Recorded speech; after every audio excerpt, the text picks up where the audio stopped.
മറ്റുള്ളവരെക്കാട്ടും വലുതായിട്ട് ഞാൻ എന്നെ പ്ലേസ് ചെയ്യാൻ ശ്രമിക്കുന്നില്ല. എനിക്കാണെങ്കിൽ ബോധമില്ല. ലവാണ് ഇഷ്ടം, അങ്ങനെ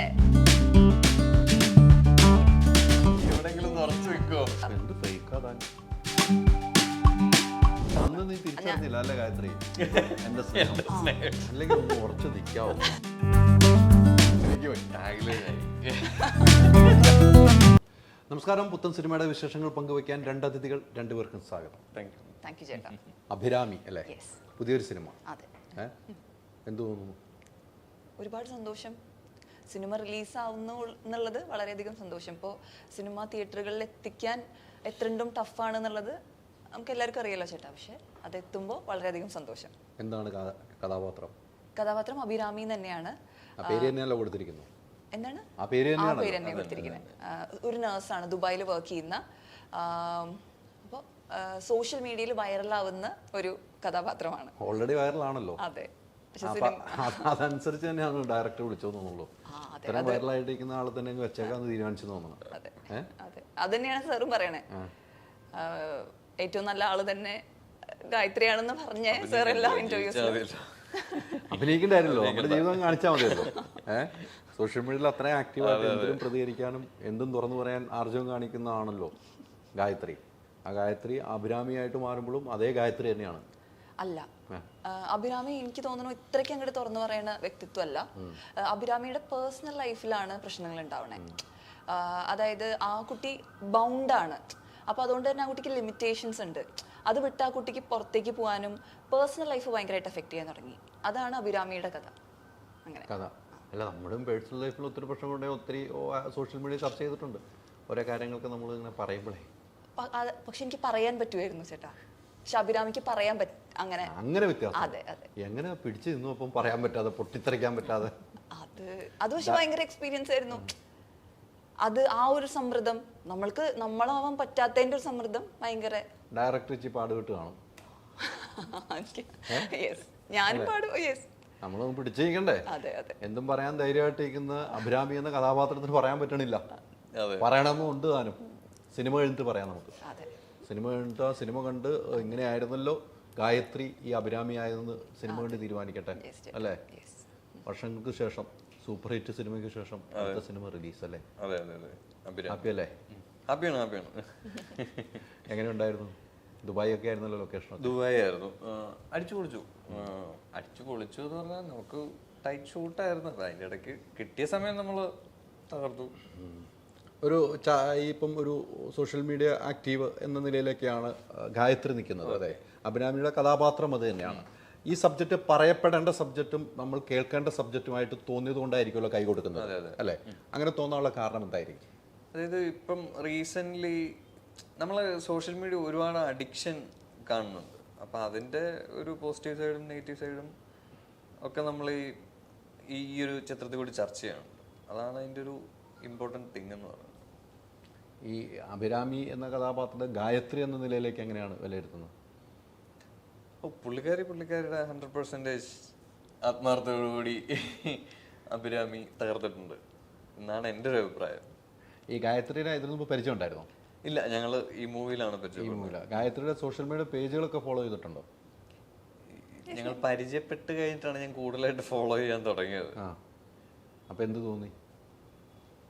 ആള് 100% ജെനുവിൻ ആണെന്ന് എനിക്ക് തോന്നി. കാരണം ഉള്ളിലൊന്നുമില്ല. പറയേണ്ടത് പറയും, ആഗ്രഹങ്ങളും പറയും.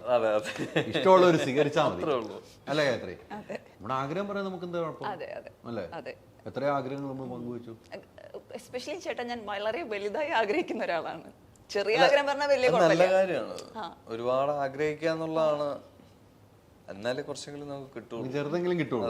വലുത് ആലോചിക്കുമ്പോൾ ചെറുതെങ്കിലും കിട്ടും. കിട്ടാതെ പോയ ആഗ്രഹത്തിൽ ഏറ്റവും സങ്കടം തോന്നിയ ആഗ്രഹം ഏതാ? ഒന്നുമില്ല ചേട്ടാ, ഒന്നുമില്ല. എല്ലാം കിട്ടിയോ? എല്ലാം കിട്ടിയിട്ട് അങ്ങനെ ആഗ്രഹിച്ചിട്ടില്ല. ഡീപ് ഡൗൺ എന്നുള്ളൊരു സംഭവം ഉണ്ടല്ലോ, from every fibre of my cell ആഗ്രഹിച്ചതൊക്കെ കിട്ടിയിട്ടുണ്ടല്ലേ? ഇനി ഒരു ആഗ്രഹം എന്താണ്? ഇനി ഒരു ആഗ്രഹം സിനിമയിൽ സജീവമായിട്ട്. അതെ, സജീവമായിട്ടുണ്ടല്ലോ ഇപ്പം കുറെ സിനിമകളുണ്ടല്ലോ, ആക്റ്റീവായിട്ട് നിൽക്കുന്നുണ്ടല്ലോ. അതുമല്ല ചേട്ടാ, ഇനിയും ഒരുപാട് സിനിമകൾ ചെയ്യണം. ഓരോ ഡയറക്ടറിന്റെ ഒരു വിഷന് സറണ്ടർ ചെയ്ത് അദ്ദേഹം പറയണ പോലെ അഭിനയിച്ച് അങ്ങനെ ഓരോ ക്യാരക്ടറും വ്യത്യാസമായിട്ട് ചെയ്യണം എന്നാണ് എൻ്റെ ആഗ്രഹം. ഈ വേണ്ടത്ര സ്പേസ് കിട്ടിയിട്ടില്ല എന്ന് ഗായത്രി സ്വയം വിലയിരുത്തിയിട്ടുണ്ടോ? ഇല്ല ചേട്ടാ, അത് കുറേയൊക്കെ എൻ്റെ ഒരു ഇതുകൊണ്ടും ഉണ്ട്. അതായത് നമ്മളെ തന്നെ നന്നായി മെയിൻറ്റെയിൻ ചെയ്ത് മാനേജ് ചെയ്ത് പോകണം. അപ്പോൾ ഡിസ്ട്രാക്ഷൻസ് ഒന്നും ഉണ്ടാവാൻ പാടില്ല. അപ്പോൾ ഒബ്വിയസ്ലി ഇത് കരിയറിൽ റിഫ്ലക്റ്റ് ചെയ്യുമല്ലോ. അല്ലാതെ നമ്മൾ അവരെ കുറ്റം പറഞ്ഞിട്ട് കാര്യമില്ല, എനിക്ക് സ്പേസ് തന്നില്ല എന്നൊക്കെ. എൻ്റെ ഭാഗത്തു നിന്നുള്ള എഫേർട്ടും വളരെ ജെന്യുവൻ ആയിരിക്കണമല്ലോ. അപ്പോൾ ഇല്ല, കുഴപ്പമില്ല, ഞാൻ ഇത്ര കുഴപ്പിയിട്ടും എനിക്ക് ഇത്രയെങ്കിലും കിട്ടിയില്ലോ എന്നുള്ളൊരു ഗ്രാറ്റിറ്റ്യൂഡ് ഉണ്ട് എനിക്ക്. അല്ല, ഗായത്രി പറയുന്ന പല കാര്യങ്ങളും സോഷ്യൽ മീഡിയയിൽ പങ്കുവയ്ക്കാറുണ്ട്. അതൊക്കെ സിനിമയെ ബാധിച്ചിട്ടുണ്ടോ? കരിയറിനെ എങ്ങനെയാണ് ബാധിച്ചിരിക്കുന്നത്? ഇപ്പം ഗായത്രി പല കാര്യങ്ങൾ പറയുമ്പോൾ ചിലപ്പോൾ ഗായത്രീനെ കൊണ്ടുവന്ന് ഗായത്രി എന്തെങ്കിലുമൊക്കെ വിളിച്ച് പറയും, അല്ലെ ഗായത്രി ആ കാര്യങ്ങൾക്ക് കറക്റ്റായിട്ട് സംസാരിക്കുമെന്നൊരു ഭയപ്പെട്ട് ഏതെങ്കിലും ഡയറക്ടർമാർ പറഞ്ഞിട്ടുണ്ടോ? ഉണ്ടാവാം ചേട്ടാ, ഉണ്ടാവാം. കാരണം എനിക്കങ്ങനെ ഓപ്പണായിട്ട് എനിക്കറിയില്ല. ഉണ്ടാവാം, ഉറപ്പായിട്ടും ഉണ്ടാവാം. കാരണം നമ്മളൊരു കോളേജിൽ പോയിട്ട് ജോയിൻ ചെയ്യുമ്പോൾ നമ്മൾ അവിടുത്തെ റൂൾസ് ആൻഡ് റെഗുലേഷൻസ് ഫോളോ ചെയ്യണം. അല്ലെങ്കിൽ നമ്മൾ ആ കോളേജിൽ ജോയിൻ ചെയ്യരുത്. അല്ലാതെ ആ കോളേജ് പൊട്ടയെന്ന് പറഞ്ഞിട്ട് കാര്യമില്ല. അപ്പം നമ്മൾ പറയുന്ന കാര്യങ്ങളിൽ ഒരു ലിമിറ്റ്, അല്ലെങ്കിൽ പിന്നെ നമ്മളെ തന്നെ ഒന്ന് പ്യുവറാക്കിയാൽ വരുന്ന കാര്യങ്ങളും പ്യുവറാവും. അങ്ങനെ അപ്പൊ പിന്നെ എന്തും പറയാ, എന്തും നല്ല, അപ്പൊ പിന്നെ പറയുന്നതൊക്കെ നല്ലതാവുന്ന ഞാൻ വിശ്വസിക്കുന്നു. അതെ അതെ. അല്ല, ഇങ്ങനെ തുറന്നു പറയുന്നതാണ് ഗായത്രി. അതാണ് നേരത്തെ പറഞ്ഞത്, എന്തും പറയാൻ. ഇപ്പൊ നമ്മൾ ചോദ്യത്തിന് കൃത്യമാണ് ഗായത്രിയുടെ മറുപടി. അങ്ങനെയല്ലേ ഹരീഷ് തോന്നിയ? അല്ലേ, ഇങ്ങനെ ആകണം അല്ലേ? നമ്മൾ ഉള്ളിൽ ഒളിച്ചു വെച്ചിട്ട് പുറത്ത് ചിരിക്കണോണ്ട് കാര്യം. നമ്മൾ ഉള്ളില് വേറൊരു തോട്ട്സും പുറത്ത്, ഇപ്പൊ ഉള്ളിൽ ദേഷ്യം വെച്ചിട്ട് നമ്മൾ പുറത്ത് ചിരിച്ചു കാണിച്ചിട്ട് കാര്യമില്ലല്ലോ. അതാണ് ഗായത്രിയുടെ വ്യത്യാസം ഞാൻ കണ്ടിരിക്കുന്നത്. ഞാൻ ഗായത്രിയുടെ ഇന്റർവ്യൂ ഇതിനു മുമ്പ് എടുത്തിട്ടുണ്ട്. ഞങ്ങൾ ഒരു ഇന്റർവ്യൂവിൽ ഞങ്ങൾ രണ്ടും നാളുകളോളം ഇയറിൽ നിന്നിട്ടുണ്ട്. ഞങ്ങൾ ഇയറിൽ നിന്നിട്ടുണ്ട് ആ ഒരു ഇന്റർവ്യൂ. ഓർക്കുന്നുണ്ടല്ലോ അല്ലേ? അതിപ്പോ നമ്മുടെ പ്രൊമോഷൻ വന്നപ്പോ ഞാൻ കൊടുത്ത മോട്ടിവേഷൻ അതാ, കുറച്ചാളായാലും ഇയർത്തില് ഇനി നമുക്കൊന്ന് പോയിട്ട് വരാന്നുള്ളൂ. അല്ല, അതുകൊണ്ട് ഞങ്ങള് വലിയ ഒരു സംവാദം നടത്തിയാണ്. ഒരു സിനിമയുടെ സിനിമയാണ് എനിക്ക് മറന്നുപോയി. അതെ, നമ്മള് മണിക്കൂറോളം ഇരുന്ന് സംവാദം നടത്തി. ഒരു വല്ലാത്ത ഏറിലായതാ. ഗായത്രി ഏറിലായി, ഞാൻ ഏറിലായി. ഞാൻ ചോദിച്ചാ ഗായത്രി ഉപ്പയ്ക്ക് അങ്ങനെയല്ല, അപ്പൊ ഞങ്ങള് എപ്പോഴൊന്ന് ഫൈറ്റ് ചെയ്ത. പക്ഷെ അതിൽ നിന്നൊക്കെ ഒത്തിരി മാറിയെന്ന് എനിക്ക് തോന്നുന്നു. എനിക്ക് അങ്ങനെ തോന്നുന്നുണ്ട്. സ്വയം ഒരു മാറ്റം, പിന്നെ നല്ല മാറ്റം ഫീൽ ചെയ്യുന്നുണ്ട്. എനിക്ക് ഭയങ്കര സന്തോഷം തോന്നുന്നുണ്ട്. ഹാപ്പിയാണ് ഞാൻ. എന്നിൽ കുറച്ചുകൂടി എനിക്ക് വിശ്വാസമുണ്ട്. ഇപ്പൊ കുറച്ചുകൂടി എന്തെങ്കിലുമൊക്കെ ചെയ്യാൻ പറ്റുമെന്ന് എനിക്ക് തോന്നുന്നുണ്ട്. കുറച്ചുകൂടി നന്നാവാൻ പറ്റുമെന്ന് എനിക്ക് ഫീൽ ചെയ്യുന്നുണ്ട്. അപ്പോഴൊക്കെ എനിക്ക് തോന്നണില്ല എനിക്കിനി ഇത് പറ്റുമെന്ന്. കാരണം നമ്മളിൽ വിശ്വാസം ഇല്ലല്ലോ. പക്ഷെ ഇപ്പൊ എനിക്കതുണ്ട്. കുറച്ചുകൂടി എനിക്ക് എന്തെങ്കിലുമൊക്കെ ചെയ്യാൻ പറ്റും എന്നുള്ളൊരു തോന്നൽ. ഗായത്രിക്ക് എന്തെങ്കിലും ഒരു പ്രശ്നം വരുമ്പോൾ, എന്തെങ്കിലും ഒരു വിഷയം വരുമല്ലോ, മനുഷ്യ എനിക്കാണെങ്കിലും ഉണ്ടാവും, ഹരീഷ്ണ ആർക്കാണെങ്കിലും. അങ്ങനെ വരുമ്പോൾ ഏറ്റവും അടുത്തൊരാൾ വിളിക്കണമെന്ന് തോന്നിയാൽ അയാൾ വിളിക്കുകയും അയാൾ ഒരു സമാധാനത്തിൻ്റെ വാക്കുമായിട്ട് എത്തുകയും ചെയ്തു. അങ്ങനെ ഒരാളുടെ പേര് പറയാൻ പറഞ്ഞാൽ ഗായത്രിക്ക് ആരെ പറയാൻ പറ്റും? എനിക്ക് ആരെയും പറയാൻ പറ്റില്ല. എനിക്ക് എന്നോട് തന്നെ പറയാൻ പറ്റുള്ളൂ. എനിക്ക് അങ്ങനെ വേറൊരാളെ വിളിക്കാൻ പറ്റില്ല. വിശ്വാസക്കുറവാണ് അതല്ല, എനിക്ക് എൻ്റെ ഇൻറ്റ്യൂഷനിൽ ഭയങ്കര ട്രസ്റ്റാണ്. വേറെ ആർക്കും അത് ചിലപ്പോൾ അത് മനസ്സിലാവാത്തതുകൊണ്ടായിരിക്കും. അപ്പോൾ അവർക്ക് തോന്നണ കാര്യമായിരിക്കും അവർ പറഞ്ഞു തരിക. അത് പക്ഷേ നമുക്ക് വർക്ക് ആവണമെന്നില്ലല്ലോ. അപ്പോൾ ഏറ്റവും ഞാൻ എന്നോട് തന്നെ പറഞ്ഞിട്ട് നമുക്ക് തോന്നുന്നത് ചെയ്ത് വർക്കായാലായി, പോയാൽ പോയി എന്നുള്ള പോലെ നമ്മൾ സ്വയം സമാധാനിക്കും. അതെ അല്ലേ? വിശ്വാസക്കുറവല്ല. ആരോട്? ഒരാളോട് പറയുമ്പോൾ അത് ഞാൻ പറയണ്ട, ഞാൻ പറഞ്ഞാൽ അയാൾ എങ്ങനെ എടുക്കും, അങ്ങനെ ഒരു വിശ്വാസക്കുറവുണ്ടല്ല. അതും എനിക്ക് എന്നെക്കാട്ടും വിശ്വാസം വേറെ ആരെയും ഇപ്പൊ അങ്ങനെ ഇല്ല. ഈ സിനിമയിൽ വെച്ചിട്ട് ഹരീഷിന് വിശ്വാസം ഉണ്ടായിരുന്നു? ലൊക്കേഷനിൽ ഹരീഷിന് വിശ്വാസം ഉണ്ടായിരുന്നു? പിന്നെ അതായത് ഹരിച്ചേട്ടൻ എന്നെ അങ്ങനെ ഒരു നല്ല രീതിക്ക്, നല്ല ഇന്റൻഷൻസ് ആണ് എൻ്റെ അടുത്ത്, അങ്ങനെ പൊട്ട രീതിക്ക് എന്നെ അപ്രോച്ച് ചെയ്യില്ല എന്നൊക്കെ ഉള്ള ഇതുണ്ട്. ഞാൻ പറയുന്നത് എൻ്റെ കോറിൽ ഇരിക്കുന്ന എൻ്റെ പോയിന്റ്സ് ഉണ്ടല്ലോ, നമ്മൾ വിശ്വസിക്കുന്ന അത് നമുക്ക് ആരോടും പറയാൻ പറ്റില്ല, നമ്മുടെ ഉള്ളിൽ തന്നെ. അതെ. ഹരീഷിനെ അന്ന് കണ്ടു കഴിഞ്ഞപ്പോൾ ഏറ്റവും അധികം നിങ്ങൾ സംസാരിച്ച് എന്തായിരിക്കും ഓർത്തെടുക്കാൻ പറ്റും? ഹരിച്ചേട്ടനെയാ? ഓ ഇല്ല. ആദ്യം ഞാൻ കാണുമ്പോ പുള്ളിക്കാരി ഹെയർ ചെയ്തോണ്ടിരിക്കുക അല്ലേ, അപ്പഴാണ് ഞാൻ കയറി പറഞ്ഞേ റൂമില്. എന്നാണ് ആദ്യമായിട്ട് കാണുന്നത്. സംസാരിച്ചെന്താന്ന് ഓർമ്മയില്ല. ജസ്റ്റ് ആദ്യമായിട്ട് കാണുവാണ്. അല്ല, ഗായത്രി ആണെങ്കിലെ നായിക എന്ന് അറിയാമായിരുന്നല്ലോ. അറിയായിരുന്നു. അപ്പം ഗായത്രിയെ കുറിച്ചൊന്ന് പഠിച്ചിരുന്നോ? ഇല്ല. അല്ല ഞാൻ ഇത് ചോദിക്കാനുള്ള കാരണം നമ്മൾ ഒത്തിരി പക്ഷേ ഗായത്രി വേറൊരു റേഞ്ചിലാണ്. ഗായത്രി ഇപ്പൊ ഹരികൃഷ്ണന്റെ അടുത്ത് അവിടെ വെച്ചാണെങ്കിൽ കാര്യങ്ങൾ പറയും. അപ്പൊ അതുകൊണ്ട് അത് പഠിച്ചിരുന്നു ഞാൻ ചോദിച്ചത്. അതുകൊണ്ട് മാത്രം ചോദിച്ചതാണ്. പഠിച്ചിട്ടില്ല. പെട്ടെന്ന് ജെല്ലായില്ലേ? ഞങ്ങൾ കറക്റ്റ് പെട്ടെന്ന് സിങ്ക് ആയി. സംസാരപ്രിയമുള്ള ആളാണല്ലോ. അതെ അതെ, ഞാൻ കേൾക്കാൻ ഭയങ്കര, അവർ രണ്ടും കറക്റ്റാണ്. അതെ, എനിക്ക് സംസാരം കുറവാണ്. ഇവിടെ കേൾക്കാൻ ഇഷ്ടമാണ്, ഇവിടെ സംസാരമുണ്ട്. അല്ല സംസാരം കുറവൊന്നുമില്ല കേട്ടോ, നല്ല ജെല്ലായി. അതായത് എനിക്ക് അത്ര കംഫർട്ട് വരണം, എന്നാലേ അതെ അതെ ഒരു ഫ്രീ ആവുള്ളൂ. അല്ലെ പതുക്കെ ഈ ഒരു മൂടാ അല്ലേ, പതുക്കെ പതുക്കെ ആയി വരുള്ളൂ അല്ലേ. അങ്ങനെ നിങ്ങൾ നല്ല ലൊക്കേഷനിൽ നല്ല രസകരമായിട്ട് പോയ ഒത്തിരി മുഹൂർത്തങ്ങൾ ഉണ്ടാവുള്ളൂ. അവിടെ നിന്ന് ഒരു ഓർത്തെടുക്കാൻ പറ്റിയ ഒരു മുഹൂർത്തം എന്തായിരിക്കും ഹരികൃഷ്ണൻ? പെട്ടെന്ന് ചോദിച്ചാൽ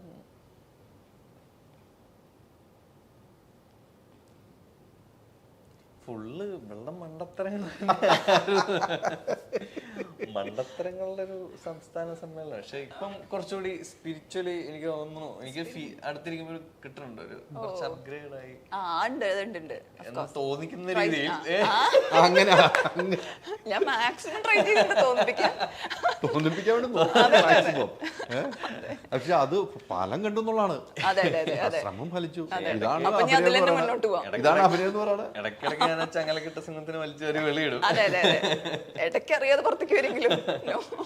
അല്ല പറഞ്ഞല്ലോ മണ്ടത്തരങ്ങൾ. അപ്പോഴും ഇപ്പോഴൊരു വ്യത്യാസം പറയുമ്പോഴേ അതും അഭിനയിക്കാൻ മിടിക്കുകയാണ്. അതുകൊണ്ടാണ് തോന്നിപ്പിക്കാൻ കഴിഞ്ഞതാണ് പറഞ്ഞത്. അതൊരു പോയിന്റ് ആണ് കേട്ടോ. അല്ല ചേട്ടൻ അഭിനയിക്കാൻ മിടിക്കാന്ന് പറഞ്ഞില്ലേ, അതെനിക്ക് ഭയങ്കര ഇഷ്ടപ്പെട്ടു. കാരണം എനിക്ക് ഇഷ്ടാ എന്ന് പറഞ്ഞാൽ എനിക്ക് അഭിനയിക്കാനാണ് ഏറ്റവും ഇഷ്ടം. സോ അത് അങ്ങനെ പറയുമ്പോൾ ഇപ്പൊ എന്റെ മുമ്പിൽ ഇരിക്കുമ്പോൾ വലിയൊരു പക്വതയാണ് ഞാൻ കാണുന്നത്. അതെയോ? വെറുതെ അല്ല, എനിക്ക് കുറച്ചാളായിട്ട് ഫീൽ ചെയ്യുന്നുണ്ട്.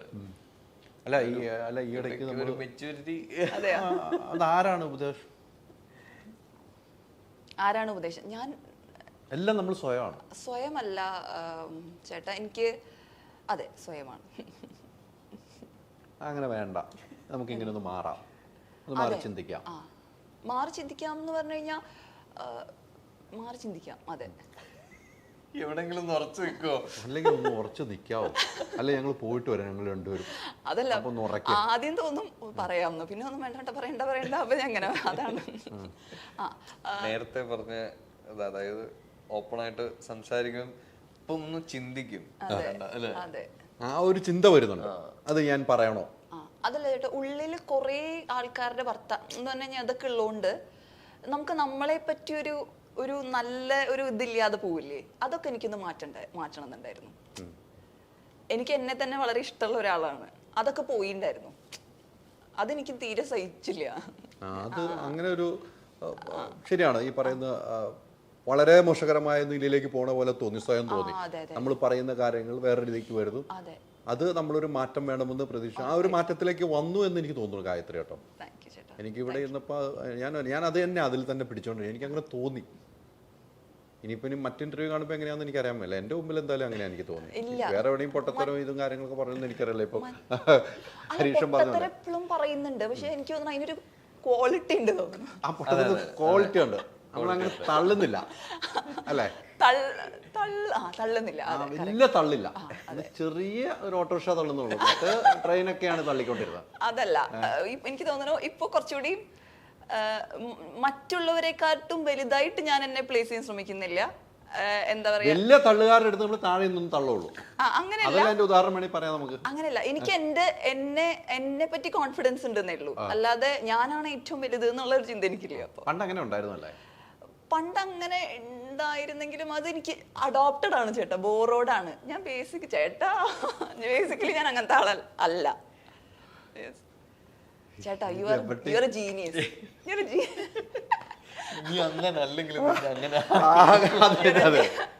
ഞാൻ സ്ഥാപിക്കാൻ നോക്കുകയാണെന്നായിരിക്കും ഇനി കമന്റ് വരാൻ പോകുന്നത്.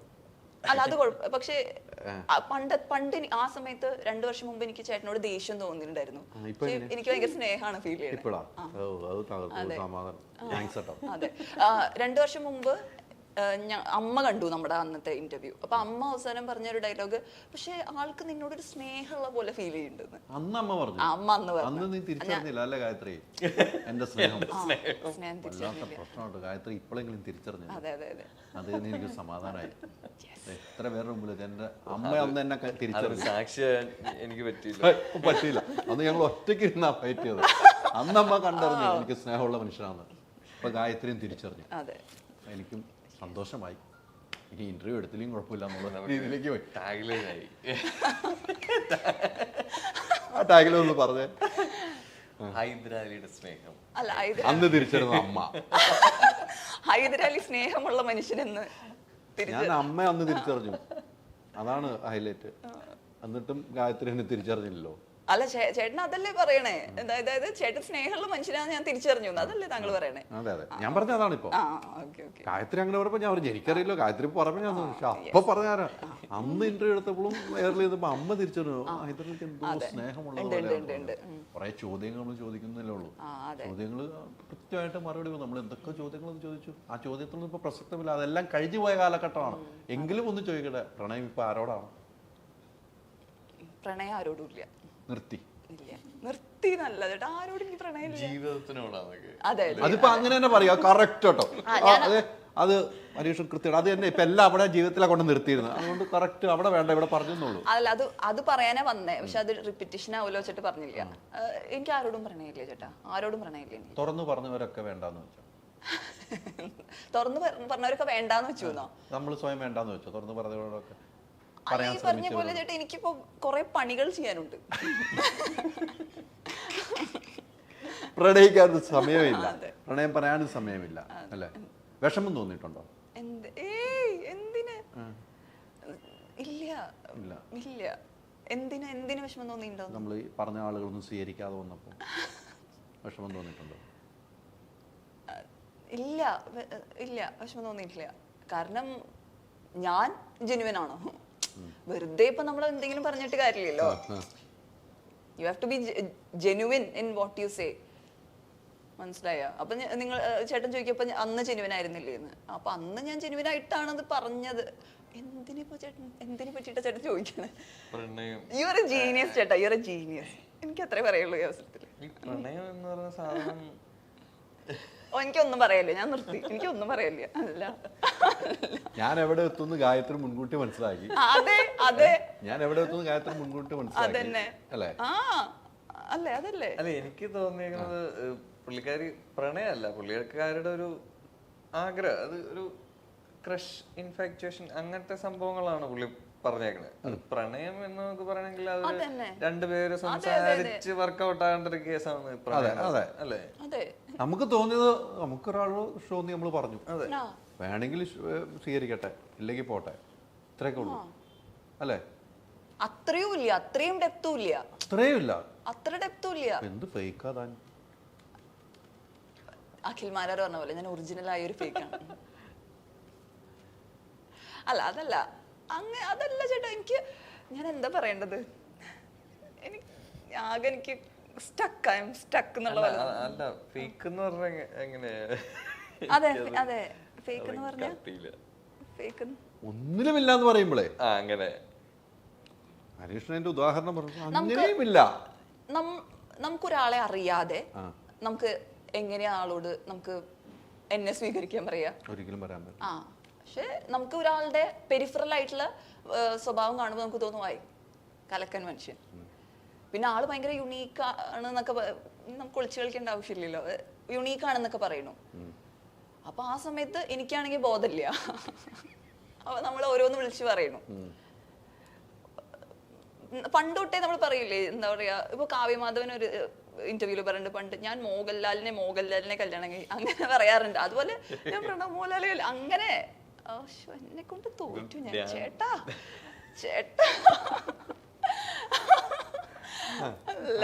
പറഞ്ഞു നമ്മള് അതൊരു ആ ഒരു ഇതിലങ്ങ് പിടിച്ച് പറഞ്ഞു എന്നുള്ളൂ. അപ്പൊ ഇനി ഗായത്രി ഇനി പറയരുത് എന്ന് ആൾക്കാർ പറയുമ്പോ പറഞ്ഞിട്ടെന്നെ കാര്യം അങ്ങനെ പറയും. അപ്പൊ എന്തിനാണ് പറയണേ? ഇതിന്റെ ശരിക്കുള്ള എന്തിനാണ് താങ്കൾ പറയണേ? ഇതിന്റെ ഡെപ്ത് എന്താണ് എന്നൊക്കെ പിന്നെയല്ലേ നമുക്ക് മനസ്സിലാവുക. പിന്നീട് നമ്മൾ നമ്മളിലേക്ക് കുറച്ച് അടുക്കുമ്പോൾ നമുക്ക് ബാക്കിയുള്ളതൊക്കെ ഓക്കെ അങ്ങനെയാവും. പിന്നെ നമുക്ക് നമ്മളിൽ ഡെവലപ്പ് ചെയ്യണം, നമ്മളിൽ കോൺസെൻട്രേറ്റ് ചെയ്യണം എന്നൊക്കെ ആവുമല്ലോ. അതെ അതെ അതെ. ഗായത്രിയുടെ ജീവിതത്തിൽ ഒരു വിവാഹം കഴിക്കണമെങ്കിൽ എങ്ങനെയാണ് ആ പുരുഷന്റെ ഒരു സങ്കല്പം? ഇപ്പം എനിക്കൊരു സങ്കല്പം, ഒരു പെണ്ണിനെ കുറിച്ച് സങ്കല്പം, ഹരികൃഷ്ണൻ ഉണ്ടാവും, തീർച്ചയായിട്ടും ഉണ്ടാവും. ഗായത്രിയുടെ സങ്കല്പം എന്താണ്? എനിക്ക് ഭയങ്കര സോഫ്റ്റ് ആൻഡ് ജെന്റിൽ ആയിട്ടുള്ളൊരു ആളെയാണ് ഇഷ്ടം. പക്ഷേ അറ്റ് ദ സെയിം ടൈം ആൾക്ക് ഭയങ്കര ഫിയേഴ്സ് ആയിട്ടുള്ള ഒരു ക്യാരക്ടർ വേണം. റിഫൈൻഡ് ആയിട്ടുള്ള ഫിയേഴ്സ്നെസ് ഉള്ള ഒരാളായിരിക്കണം. സിനിമാ മേഖലയിൽ നിന്നാണ് അങ്ങനെയുണ്ടോ? അങ്ങനെയൊന്നുമില്ല, എന്താണെങ്കിലും കുഴപ്പമില്ല. നമുക്കൊരു ഫ്രീഡം, നമ്മുടെ ഒരു ഫ്രീഡം നഷ്ടപ്പെടുത്താത്ത ഒരാളുകളാണോ എന്നുണ്ടോ? അത് ആളും അങ്ങനെയാവുമ്പോ രണ്ടുപേരും അങ്ങനെയാണെങ്കിൽ കുഴപ്പമില്ലല്ലോ. പക്ഷെ എന്നാ കാണുമ്പോൾ ഭയങ്കര സ്നേഹവും ഉണ്ടായിരിക്കുമല്ലോ. അങ്ങനെ അറേഞ്ച്ഡ് ആണോ ഇഷ്ടം, ലവ് ആണോ ഇഷ്ടം? എനിക്ക് ലവ് ആണ് ഇഷ്ടം. അറേഞ്ച്ഡ് അങ്ങനെ കല്യാണം കഴിക്കാൻ പറ്റില്ലല്ലോ ചേട്ടാ. ഓക്കെ, ഒരാള് എന്നാ പിന്നെ നമുക്ക് ഇയാളെ സ്നേഹിക്കാൻ അങ്ങനെ പറ്റില്ലല്ലോ. ഇല്ല ഇല്ല, ഒരിക്കലും ഇല്ല. നമുക്ക് കൂടുതൽ താല്പര്യം ലവ് മാരേജിനോട് താല്പര്യം അല്ലേ? അറേഞ്ച്ഡ് നമുക്കെല്ലാം പരസ്പരം അറിഞ്ഞ് കല്യാണം കഴിക്കുമ്പോഴാണല്ലോ അതിന്റെ ഒരു അല്ലേ. കാരണം കല്യാണം എന്ന് പറഞ്ഞാൽ എന്തായാലും ആള് പ്രതീക്ഷിക്കുമല്ലോ നമ്മുടെ അടുത്തുനിന്ന്. നമ്മള് ചുറ്റും ഉണ്ടാവണം, നമ്മളാളെ ടേക്ക് കെയർ ചെയ്യണം, അതൊരു തെറ്റുമില്ല. പിന്നെ എന്തിനാ റിലേഷൻഷിപ്പ്? പക്ഷെ ഭയങ്കര ഫ്രീഡം ഉള്ള രണ്ടാൾക്കാരാണെങ്കിൽ പിന്നെ അവർ കാണുമ്പോഴൊക്കെ വളരെ നല്ല മൊമെന്റ്സ് ഉണ്ടാവും. അവർക്ക് രണ്ടുപേർക്കും അവരുടേതായിട്ടുള്ള ധർമ്മങ്ങൾ നിറവേറ്റാനുണ്ട്. അവർക്ക് മനസ്സിലാവും അങ്ങോട്ടും ഇങ്ങോട്ടും. തീർച്ചയായിട്ടും തീർച്ചയായിട്ടും. ഈ സിനിമയിലെ കഥാപാത്രം നേഴ്സ് എന്ന കഥാപാത്രമാണല്ലോ അവതരിപ്പിക്കുന്നത്. സിനിമയിലേക്ക് തിരിച്ചു വരുമ്പോൾ ഒരു ഡയറക്ടർ 2 സിനിമകൾ ചെയ്ത, ഒരു സിനിമയും ഒരു വെബ് സീരീസ് ഒക്കെ ചെയ്ത അദ്ദേഹമാണ്.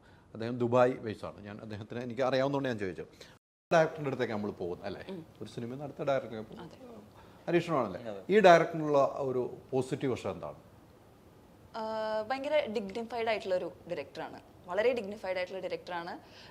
എന്താ ഒരിക്കൽ പോലും എൻ്റെ അടുത്ത് ദേഷ്യപ്പെടാൻ പറ്റുന്ന ഒരുപാട് സാഹചര്യങ്ങൾ ഉണ്ടായിട്ടുണ്ട്. പക്ഷെ അദ്ദേഹത്തിന്റെ ക്ഷമയൊന്ന് പരീക്ഷിച്ചു. അതെ അതെ, ശരിക്കും അപ്പോഴും ആ ഒരു ഡിഗ്നിറ്റി കൈവിടാതെ ആൾ എന്നോട് പെരുമാറിയിട്ടുണ്ട്. പിന്നെ നന്നായിട്ട് ഫ്രീഡം തരുന്ന, നന്നായി പറഞ്ഞു തരുന്ന ഒരു ആളായിട്ട് എനിക്ക് ഫീൽ ചെയ്തിട്ടുണ്ട്. നമ്മൾ പല ആളുകൾക്കും പല രീതിയാണല്ലോ അല്ലേ? ഹരീഷ് ഒത്തിരി ഡയറക്ടർമാരുടെ ഇദ്ദേഹത്തിന് ഇപ്പം ആക്ഷനും കട്ടും പറഞ്ഞില്ല, ഇദ്ദേഹത്തിന് നമ്മൾ ചെയ്തത് അത് ഇഷ്ടപ്പെട്ടു എന്ന് ഇദ്ദേഹത്തിന്റെ മുഖത്ത് നോക്കി അല്ലെങ്കിൽ അദ്ദേഹത്തിന്റെ ഒരു എന്തെങ്കിലും ഒരു പ്രവൃത്തി നിന്നും എങ്ങനെയാണ് മനസ്സിലാക്കുക? ചിലപ്പം ഒക്കെ പറഞ്ഞു പോകും.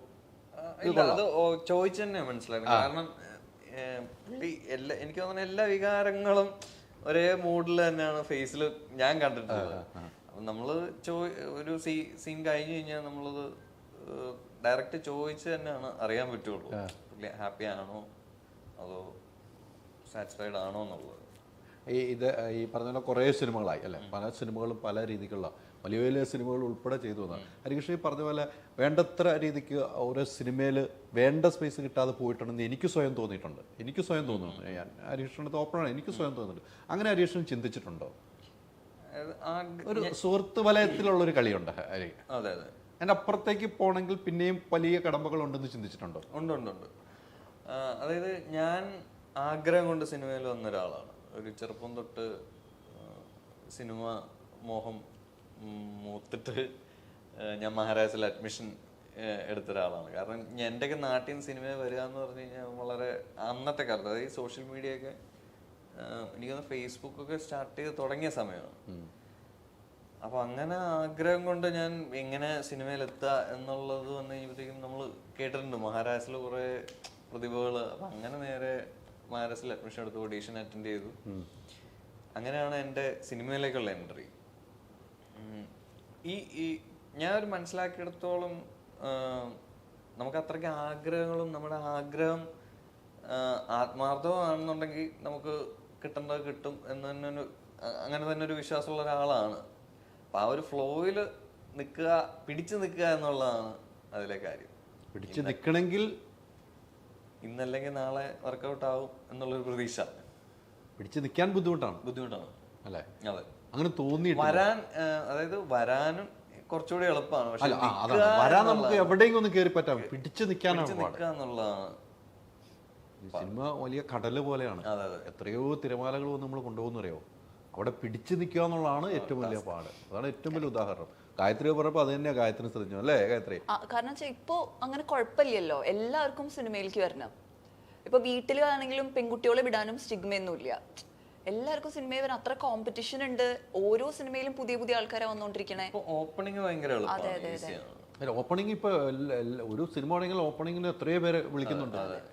പിടിച്ച് നിൽക്കാനാണ് ഈ പറയുന്ന ഒരു ബുദ്ധിമുട്ട്, അത് അനുഭവിക്കുന്നുണ്ടല്ലേ? തീർച്ചയായും. അതാണ് ഞാൻ പറഞ്ഞത്, ഒരു ആ ഗ്യാങ്ങിൽ തന്നെ ഒതുങ്ങി പോകുന്നതായിട്ട് എനിക്ക് തോന്നുന്നുണ്ട്. വേറെ പുറത്തേക്ക് ഹരീനെ കിട്ടുന്നില്ല. ട്രൈ ചെയ്യുന്നുണ്ട്, ഇതിപ്പോ നമ്മള് ചാൻസ് ചോദിക്കുന്നുണ്ട്, എന്തോ എവിടെയോ എത്തുന്നില്ല. എവിടെയെങ്കിലും കാസ്റ്റ് ചെയ്തിട്ട് വേണ്ട എന്ന് വെച്ചിട്ടുണ്ട് ഹരീനെ? അങ്ങനെ ഇതുവരെ ഉണ്ടായിട്ടില്ല. വേണ്ടാന്ന് വെച്ചിട്ടൊരു അങ്ങനെ സംഭവം ഒന്നും ഉണ്ടായിട്ടില്ല. ചോദിക്കുന്നവര് പറയും ഇതിന് പറ്റിയ ക്യാരക്ടർ ഇല്ല എന്ന് പറഞ്ഞു അല്ലേ? ചെറിയൊരു റോളേ ഉള്ളൂ ബ്രോ, അത് ഇങ്ങനെ ബ്രോയെ വിളിക്കുക അങ്ങനത്തെ ഒരു ഇതുണ്ടായിട്ടുണ്ട്. നമ്മളെ സംബന്ധിച്ചിടത്തോളം ആ സിനിമയിലൊന്നും വന്നോന്ന് നമ്മൾ ആഗ്രഹിക്കുന്നു. നമ്മളെ സംബന്ധിച്ചിടത്തോളം നല്ല സിനിമയാണ്, ചെറുതാണെങ്കിൽ തീർച്ചയായിട്ടും ഭാഗമാകുക എന്നുള്ളതാണ്. തീർച്ചയായിട്ടും. അപ്പൊ അവര് എന്തോ അങ്ങനെ പറയും, തീരെ ചെറിയ ബ്രോ, ആ ഒരു റോളിൽ ബ്രോയെ കാണാൻ പറ്റൂല, അങ്ങനെ ഒരു ഇത് ഉണ്ടായിട്ടുണ്ട്. നമുക്ക് വലിയ ആളുകളുടെ അടുത്ത് എത്തുമ്പോഴും ചെറുതെങ്കിലും തിയേറ്ററിൽ നിന്ന് ഇറങ്ങുമ്പോൾ മനസ്സിൽ ആ ക്യാരക്ടർ ഓർമ്മപ്പെടുത്തിയാൽ മതി, അതത്രേ ഉള്ളൂ. അപ്പോഴാണ് ഒരു വിജയം ഉണ്ടാവുക. അല്ല നമ്മളെന്തും നായകനും നായികയായിട്ട് നിൽക്കാൻ വേണ്ടി വന്നവരല്ലല്ലോ. ആ സിനിമ കഴിഞ്ഞിറങ്ങുമ്പോൾ ആ ഒരു പാർട്ടി സീനിലാണെങ്കിൽ ചെയ്തത് ഓക്കെ ആണല്ലോ, അവിടെ ആ ഹരികൃഷ്ണൻ അങ്ങനെ പറയുമ്പോഴാണ് നമുക്ക് തൃപ്തിയാവുന്നല്ലേ. നമ്മൾ മൊത്തം ഒരു നായകനായിട്ട് ചെയ്താലും അത് ചിലപ്പോൾ ചർച്ച ചെയ്യപ്പെടുന്നില്ല. സീനിലുണ്ട് സ്ക്രീനിലുണ്ടെന്ന് മാത്രമേ ഉള്ളൂ. അങ്ങനെ ഒരു വിശ്വാസം ഉണ്ടെങ്കിലാണ് നമുക്കൊരു വിജയമുള്ളൂ. ആ ഒരു നല്ലൊരു പോയിന്റാണ്. ഞാനിത് ചോദിക്കാൻ കാരണം നമ്മൾ പല സിനിമയിലുകൾ കാണുന്നു, പക്ഷെ എവിടെയും വന്നില്ല, അങ്ങനെയൊക്കെ ഒരു പ്രശ്നമുണ്ട്. പ്രൊമോഷൻ ആണെങ്കിൽ പോലും കാണുന്നില്ലാത്തൊരവസ്ഥയുണ്ട്. പൊതുവെ ഞാൻ ഇന്റർവ്യൂസ്, ഞാനിപ്പോ കുറച്ചു മുമ്പേ പറഞ്ഞു, എനിക്ക് ഇന്റർവ്യൂസ് ഇച്ചിരി പ്രശ്നമുള്ളൊരു കേസാണ്. ഈ സംസാരിക്കാന്ന് പറഞ്ഞാൽ എനിക്ക് ഇപ്പം 4 പേര് ഇങ്ങനെ ഇരുന്ന് കേട്ടോണ്ട് നമ്മളിങ്ങനെ നോക്കൊണ്ടിരുന്ന് കഴിയുമ്പോഴത്തേക്കും ഇച്ചിരി പുറകോട്ട് വലിയും. പക്ഷെ നമ്മുടെ ഒരു കംഫർട്ടുള്ള ആളുകളാണെങ്കിൽ ഞാൻ ഭയങ്കര ഈസി ആയിട്ട് സംസാരിക്കും. അങ്ങനെ ഒരു പ്രശ്നമുണ്ട്. മൗനമാണ് എപ്പോഴും. മൗനം വിദ്വാനഭൂഷണം. അവിടെയുണ്ട് ഉദാഹരണം. നേരത്തെ പറഞ്ഞ കേസാണ്. അതായത് ഇപ്പൊ എനിക്ക് പുള്ളിക്കാരി പറഞ്ഞില്ലേ, അതായത് ഷെയർ ചെയ്യാൻ നേരത്തെ ചോദിച്ചിട്ട് ആരെങ്കിലും വിളിച്ച് സംസാരിക്കുമ്പോ അപ്പം എനിക്ക് അങ്ങനെ ഷെയർ ചെയ്യാൻ പറ്റില്ല, ഒറ്റയ്ക്ക് ഞാൻ തന്നെ കേൾക്കണം. അങ്ങനത്തെ ഒരു ചില സമയത്ത് അങ്ങനെ ഒരു ഇതുണ്ട്. അതായത് ലോൺലിനെസ് ഒക്കെ ഇഷ്ടപ്പെടുന്ന ഒരു, നമുക്കെപ്പോഴും ഒറ്റയ്ക്ക് ഇരിക്കാനൊക്കെ ഉള്ള ഒരു മൂഡ് അങ്ങനെ തോന്നാറില്ലേ? എല്ലാവർക്കും അങ്ങനെ ചില സമയത്ത് ആ മൂഡ് വരും കേട്ടോ. ഒറ്റയ്ക്ക് ഇരിക്കണം, നമുക്ക് നമ്മൾ എന്തിനാണ് അവിടെ പോകുന്നത്, ഒറ്റയ്ക്ക് ഇരിക്കണം, ഒറ്റയ്ക്ക് ബാറിൽ പോയിരിക്കണം എന്നൊക്കെ തോന്നുന്ന കാര്യങ്ങളല്ലേ അല്ലേ? പിന്നെ ഒറ്റയ്ക്ക് ബാറിൽ പോയിരിക്കാന്ന് പറഞ്ഞാൽ നടക്കുന്ന കേസല്ല. ഇല്ല, എനിക്ക് തോന്നാറില്ല. എനിക്ക് മാത്രമേ തോന്നുന്നുള്ളൂ. ഒറ്റയ്ക്ക് ഇപ്പൊ പബ് മൂടൊക്കെ മാറി ചേട്ടാ. ബാറിലാണ് ഏറ്റവും കൂടുതൽ കമ്പനിയുള്ളത്. അപ്പൊ ആ മൂഡിലാണ് ഇപ്പോ. അതെ, പബ് മൂടൊക്കെ നമ്മുടെ 2020 ആ സമയത്തൊക്കെ അല്ലേ. കൊച്ചിയിലൊക്കെ ഇപ്പം ചെറുതായിട്ട് ഉണ്ടല്ലോ അല്ലേ. പക്ഷെ ഞാൻ 2 വർഷമായി പബ്ബിലൊക്കെ പോയിട്ട് അല്ലേ. യെസ്, ഏകദേശം 2 വർഷമായി. അതിന്റെ ഒരു ഗുണം ഞാൻ കാണുന്നു. 2 വർഷമായോ? അല്ലല്ലോ, എവിടെ വെച്ച് കണ്ടിരുന്നു? ഇല്ല, കാണില്ല. നോ, എനിക്ക് അത്ര ഉറപ്പുണ്ട്. അല്ലേ, 2 വർഷം മുമ്പാണ് ആ മൂടൊക്കെ വിട്ടു അല്ലേ. ആ മൂടൊന്നും ഇല്ല എന്ന് വെച്ചാൽ വിട്ടു. നമുക്ക് എങ്ങോട്ടും പോകുമ്പോൾ നമുക്കൊരു കമ്പനി ആയിട്ട് പോകണമെന്ന് തോന്നിയാൽ നമുക്ക് ഇപ്പം അല്ലേ, അത്രയല്ലേ ഉള്ളൂ. അല്ല, അതിനെക്കാട്ടും അടിപൊളി ഇതാണ്, ഈ മൂടാണ്. അതുകൊണ്ടാണ് നേരത്തെ പീസ്, ഹാപ്പിനെസ്, ജോയ്. അങ്ങനെ അല്ല, ഈ ഇപ്പം അത് പറഞ്ഞപ്പോഴാണ് ഈ ഒറ്റയ്ക്ക് എന്ന് പറഞ്ഞാൽ ഒറ്റയ്ക്ക് യാത്ര ചെയ്യാൻ ഒത്തിരി പേർക്ക് ഇഷ്ടമുള്ളവരുണ്ട്. അതിന് യാതൊരു ഡൗട്ടുമില്ല. ചില കാര്യങ്ങൾ നമുക്ക് ഷെയർ ചെയ്യാൻ തോന്നുള്ളൂ. നമുക്ക് ഇപ്പം പൊതുവെ പറയാം, സ്വന്തം നിഴലിനെ പോലും വിശ്വസിക്കാൻ പറ്റുന്ന കാലഘട്ടമാണെന്ന് പറയുന്നുണ്ടല്ലോ. ഇതെവിടെയാണ് എന്താണ് പറയുന്നത് പറയാൻ പറ്റില്ലോ. ആ ഒരു കാലഘട്ടം ചിന്തിക്കുന്ന ഒത്തിരി ആളുകളുണ്ട്. പക്ഷെ നമുക്ക് എന്നും ഒരു ആത്മാർത്ഥ സുഹൃത്ത് ഉണ്ടാവും എല്ലാവരും ജീവിതത്തിൽ. അതില്ല എന്ന് ആര് പറഞ്ഞാലും അംഗീകരിക്കുന്ന ഒരാളല്ല ഞാൻ. മാധവൻ, എൻ്റെ പട്ടിക്കുട്ടി മാധവനെയാണ് എനിക്ക് ഏറ്റവും വിശ്വാസം. ഞാൻ ഈ മാധവൻ ഞാൻ ഈ ഏത് മാധവനാന്ന് ഇപ്പൊ പെട്ടെന്ന് പഠിപ്പിക്കുന്നുണ്ട്. ആ മാധവനെ തേടി ഇനി യാത്ര ചെയ്യണമെന്ന് ഞാൻ ഓർത്തു. കടന്ന് ചിന്തിച്ചു ഇനി ആ മാധവൻ ഏതാണ്? ഞാൻ നേരത്തെ ചോദിച്ചപ്പോൾ ആരും ഇല്ലാന്ന് പറഞ്ഞു. ആ മാധവൻ ആര് പറഞ്ഞ പട്ടിക്കുട്ടി എന്ന് പറഞ്ഞത് കേട്ടത് നന്നായി കേട്ടോ. അടുത്ത ടാഗില് ഗായത്രി മാധവനെ തേടി നടക്കുന്നു. എനിക്ക് അല്ല ടാഗ്ലൈൻ അല്ല, ഞാൻ എന്തും തുറന്നു അങ്ങനെയല്ല. ഞാൻ മാധവന്റെ അടുത്തേ പറയുള്ളൂ. ആരാണ് മാധവൻ ചോദിച്ചു. അതെ അതെ, പട്ടിക്കുട്ടി എന്ന് പെട്ടെന്ന് പറഞ്ഞു തന്നെ. ഞാൻ പെട്ടെന്ന് ഞാൻ ചിന്തിച്ചു കേട്ടോ. അല്ല അവിടെ മാധവൻ എനിക്കറിയാം മാധവൻ പറഞ്ഞിട്ടുണ്ട്. അതൊരു ചെറിയ ഞാൻ മാധവൻ ഭയങ്കര ഫേമസ് ആണ്. ഞാൻ ഇടയ്ക്ക് വിളിക്കും. ഞാൻ ആദ്യം ചോദിക്കണം മാധവന് സുഖമാണോ. പട്ടിക്കുട്ടി പട്ടിക്കുട്ടി മനുഷ്യന് സ്നേഹമുണ്ട്. മനുഷ്യൻ സ്നേഹമുണ്ട്. Yes, of course. പട്ടിക്കും പൂച്ചയ്ക്കും വീട്ടിൽ വളർത്തുന്ന പട്ടിക്കും പൂച്ചയ്ക്കും മനുഷ്യനിലും സ്നേഹമുള്ളവരാണ്. അല്ല, ചില സമയത്ത് മൃഗങ്ങൾക്കാണ് ഏറ്റവും കൂടുതൽ സ്നേഹം എന്ന് പറയാറില്ലേ. നമ്മളൊന്ന് സംരക്ഷിക്കാൻ വേണ്ടി അതിന് കഴിയും. അപ്പം അതൊക്കെ നല്ല ആ സ്നേഹമൊക്കെ കൊടുത്തുകൊണ്ടിരിക്കുക. നല്ല ഡാൻസ് മേഖലയിലുണ്ട്. ഇപ്പം ഈ ഇടയ്ക്ക് നമ്മുടെ വനിത ഗംഭീര ഡാൻസ് ആയിരുന്നു കേട്ടോ. ഗംഭീര ഡാൻസാണ്. ഞാൻ അവിടെ ഇരുന്ന് ഇങ്ങനെ ഞങ്ങൾ ശ്രദ്ധിക്കുക. ഞാൻ ബാബുച്ചാറിൻ്റെ അടുത്തിരുന്നാണ് ഡാൻസ് കണ്ടുകൊണ്ടിരുന്നത്. നല്ല ഡാൻസറാണ്, നല്ല ഗായികയാണ്. ഞങ്ങളുടെ പാട്ട് ഇടയ്ക്ക് പാടും. കൊറിയോഗ്രാഫി ഒക്കെ പുള്ളിക്കാരി ചെയ്തായിരുന്നു നമ്മുടെ മൂവിയിൽ. നമ്മുടെ അങ്ങനെ ലാഭം കിട്ടിയോ പ്രൊഡ്യൂസറിന്? മതിയല്ലോ, ചെറിയ സ്റ്റെപ്പാണ്. ഞാൻ പ്രൊഡ്യൂസറിന് കുറച്ച് പൈസ ലാഭം ഉണ്ടാക്കിയില്ലേ. ഇപ്പൊ നിങ്ങൾ പറയണ എനിക്കൊരു കൊറിയോഗ്രാഫർ വേണമെന്ന് പറഞ്ഞാൽ എന്ത് ചെയ്തേനെ? അയ്യോ, അതിന് കൊറിയോഗ്രാഫർ ഒന്നും കൊണ്ടുവരാൻ പറ്റില്ല. 2 സ്റ്റെപ്പേ ഉള്ളൂ. അപ്പം അവിടെയും ഒരു പടിക്ക് 2 പക്ഷി കിട്ടി പ്രൊഡ്യൂസറിന്. ആ ടൈറ്റിൽ അതും കൂടെ വെക്കണമെന്ന് പറയാം കേട്ടോ. ഇപ്പം പുതിയ സിനിമകൾക്ക് ഏതാണ്? ഇനി ഒരാള് തയ്യൽ മെഷീൻ ഇത് കഴിഞ്ഞ പിന്നെ ഞാൻ വെയിറ്റ് ചെയ്യണു ചേട്ടാ നല്ലൊരു സംഭവത്തിന്. ചെയ്തു വെച്ച സിനിമയിൽ എന്നും ഓർത്തു വെക്കുന്ന സിനിമ ഏതായിരിക്കും? Abhirami of course. ഇത് ആയോണ്ട് പറയല്ല, അഭിരാമി. നേനു ലേനിന പ്രേമകഥ എന്ന് പറഞ്ഞിട്ടുള്ള തെലുങ്ക് സിനിമ ഉണ്ട്. അത് എല്ലാ ജമുന പ്യാരി. കാരണം ഞാൻ ഇപ്പോഴും കേട്ടോണ്ടിരിക്കുന്നത് ജമുന പ്യാരി. ഞാൻ വേറെ എത്ര സിനിമകൾ ചെയ്തിട്ടുണ്ടെങ്കിലും ജമുന പ്യാരിയാണ് എന്നോട് എപ്പോഴും ആൾക്കാർ പറയാറ്. അത് ഞാൻ എപ്പോഴും ആലോചിക്കും എന്തുകൊണ്ടാണ് അങ്ങനെയെന്ന്. അല്ല, ചില സിനിമകൾ അങ്ങനെ തന്നെ ആയിരിക്കും അറിയപ്പെടുന്നത്. അത് മാറ്റോ, ചില സിനിമകൾ അങ്ങനെ തന്നെ അറിയപ്പെടുള്ളൂ. ആ പേര് ഒരിക്കലും മാറില്ല. അങ്ങനെ എത്രയോ ആക്ടേഴ്സ് ഉണ്ട്, അവരുടെ ആ പേര് അത് തന്നെ വിളിക്കുകയുള്ളൂ. ചില ആളുകൾ ഇന്റർവ്യൂ പറഞ്ഞു എന്നെ ഇപ്പോഴും അങ്ങനെ തന്നെ വിളിക്കുകയുള്ളൂ എന്ന് പറയുന്ന പോലെ ആ ഒരു സംഭവം ഉണ്ട്. അപ്പൊ അതും ആ ഒരു ക്യാരക്ടർ വലുതാണ്. ആ ക്യാരക്ടറാണ് ഇത്രയും നമ്മളെ വളർത്തിയതെന്ന് നമുക്ക് ചിന്തിക്കാൻ പറ്റും ശരിക്കും. അത് മാത്രമല്ല, അത് ചെയ്യുമ്പോ ഞാൻ അത്രയും ശുദ്ധയായിരുന്നു. പിന്നെ ഇടയ്ക്കിടയ്ക്ക് സ്വഭാവം മാറുന്ന എന്താണ്? അന്ന് നല്ല ശുദ്ധയാണ്. ഇപ്പോഴും അതന്നെ, അങ്ങനെ പറയല്ല, സ്വയം അങ്ങനെ ചിന്തിക്കല്ല. ഇപ്പോഴും നല്ല കുട്ടിയാ. അങ്ങനെയല്ല, അത് ഉറപ്പായിട്ടും ഞാൻ സമ്മതിക്കില്ല. അങ്ങനെയല്ല ഞാൻ പറയണേ. ജമുന പേരി വരുമ്പോ ഭയങ്കര എന്താ പറയാ, ഒരു ഓമനത്വം എന്തെന്ന് പറയില്ലേ. അപ്പൊ വളരെ ഇന്നസെന്റ് ആയിട്ടുള്ള എക്സ്പ്രഷൻസും കാര്യങ്ങളൊക്കെ ആയിരുന്നു. അപ്പൊ എനിക്ക് തോന്നുന്നു അതായിരിക്കാം ആൾക്കാർക്ക്. പിന്നെ അത് കുറച്ച് എന്താ പറയാ, നമ്മുടെ ആക്ടിങ്ങിൽ കുറച്ച് പ്രശ്നങ്ങൾ, പാളിച്ചകൾ വരുന്നു. അങ്ങനെ ആ ഒരു ഓമനത്വം പോകുന്നു, ആ ഒരു ഒത്തന്റിസിറ്റി പോകുന്നു, ഒരു ഏച്ചുകെട്ടൽ ഫീൽ ചെയ്യുന്നു, ഒരു എഫേർട്ട് എടുക്കണ പോലെ ഫീൽ ചെയ്യുന്നു. അങ്ങനെയാണെന്ന് എനിക്ക് ഫീൽ ചെയ്യണേ. ഏറ്റവും കൂടുതൽ ദുഃഖിച്ചിരിക്കുന്ന ഒരു അവസ്ഥ ഏതായിരുന്നു? അയ്യോ, അത് ആ 2 വർഷം മുമ്പ് ആ ആക്സിഡന്റ് പറ്റിയ സമയം. അതോടെയാണ് ഞാൻ തീരുമാനിച്ചത് ഇനി പറ്റില്ല, ഇനി എനിക്ക് എന്റെ ലൈഫ് ചേഞ്ച് ചെയ്യണം എന്നുള്ളത്. അതൊരു ദുഃഖിച്ചിരുന്ന പീരീഡ് അല്ല, അതൊരു ട്രാൻസിഷൻ പീരീഡ് ആയിട്ടാണ് ഞാൻ കാണുന്നത്. കാറ്റലിസ്റ്റ്. അത് വല്ലാത്തൊരു അവസ്ഥയിലേക്ക് എത്തിച്ചായിരുന്നു. ഗായത്രി എന്ന ഒരു ആക്ടർ വല്ലാത്ത അവസ്ഥയിലേക്ക് വലിയ രീതിയിൽ കല്ലേറുകൾ കൊള്ളേണ്ടതായി വന്നിട്ടുണ്ട്. അതായിരുന്നു ഏറ്റവും വലിയ അവസ്ഥ. ഏറ്റവും കൂടുതൽ സന്തോഷം തോന്നിയിരിക്കുന്ന മുഹൂർത്തം ഏതായിരിക്കും?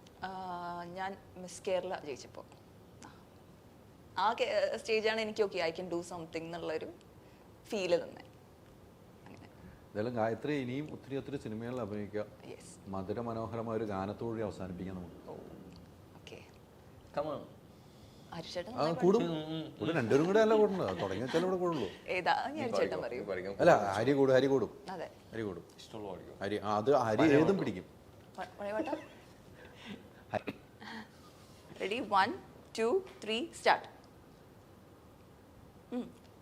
ചന്ദന മണിവാതിൽ പാതിചാരി ഹിന്ദോളം കണ്ണിൽ തിരയിളക്കി ശൃംഗാര ചന്ദ്രികേ നീരാടി നീ നിൽക്കെ എന്തായിരുന്നു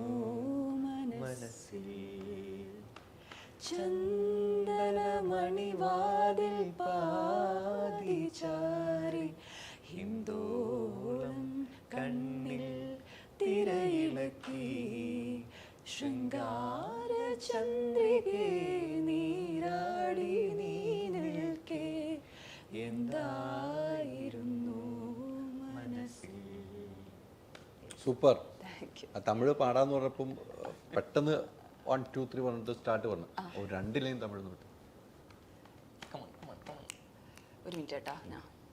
നെഞ്ചുക്കുள் மீதிடும் காதலை நீருக்குள் மூழ்கிடும் காதலை பொன்வண்ணம் சூடிய தாரிகை பெண்ணினி காஞ்சனை ஓ சாந்தி சாந்தி ஓ சாந்தி என்னுயிரே உயிரே நீ ஏந்தி ஏ சென்றாய் சென்றாய் என்னை தேடி இனி நீதான் எந்த நந்தாகே അന്താകേ ഹോ. ഈ കാണിക്കണ ആക്ഷൻസിനൊന്നും ഉള്ളതില്ലെങ്കിലും എങ്കിലും നമുക്ക് ഇടാലോ. അതാണ് നല്ല അഭിനേത്രിയാന്ന് ഞാൻ നേരത്തെ പറഞ്ഞത്. അതിലേക്ക് ഞാൻ വീണ്ടും തിരിച്ചു വന്നല്ലോ. അപ്പൊ പടം സൂപ്പർ ഹിറ്റ് ആകട്ടെ.